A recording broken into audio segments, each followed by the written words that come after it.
नमस्कार दोस्तों, आज अपन देखते हैं दो चर वाली रैखिक समीकरणों के व्यापक रूप, जिसमें दो चर हो, रैखिक हो, मतलब रैखिक का मतलब घात एक होती है, उसका देखते हैं व्यापक रूप। करते हैं आगे अपन कि एक चर वाली रैखिक समीकरण युग्म का व्यापक रूप। तो एक चर वाली रैखिक समीकरण युग्म का व्यापक रूप होता है ax प्लस b बराबर 0। यानी एक चर वाली रैखिक समीकरण का व्यापक रूप होता है ax प्लस b बराबर 0, जहां जो a है इसका मान 0 नहीं होना चाहिए। उसके बाद बात करते हैं दो चर वाली रैखिक समीकरण युग्म का व्यापक रूप ax plus by plus c बराबर 0, जहां a नॉट इक्वल 0 होना चाहिए और b नॉट इक्वल भी 0 होना चाहिए, अर्थात a और b का मान 0 नहीं होना चाहिए।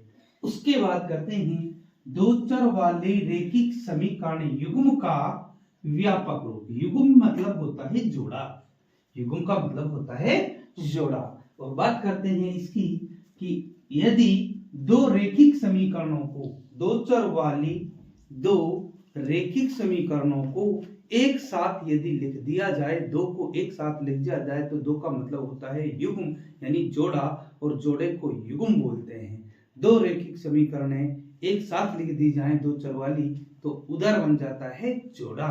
तो बात करते हैं इसकी, चलिए a1x plus b1y plus c1 बराबर 0 और a2x plus b2y plus c2 बराबर 0, जहां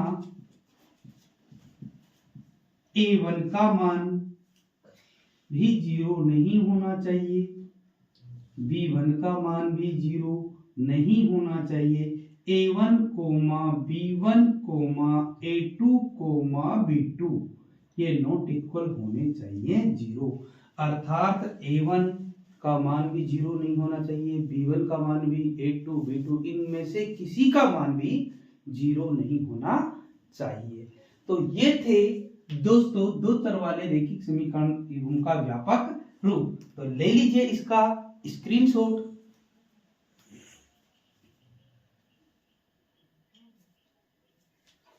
तो आगे दोस्तों फिर करते हैं अगली क्लास में दो चर वाले रैखिक समीकरण युग्म को हल करने की विधियां।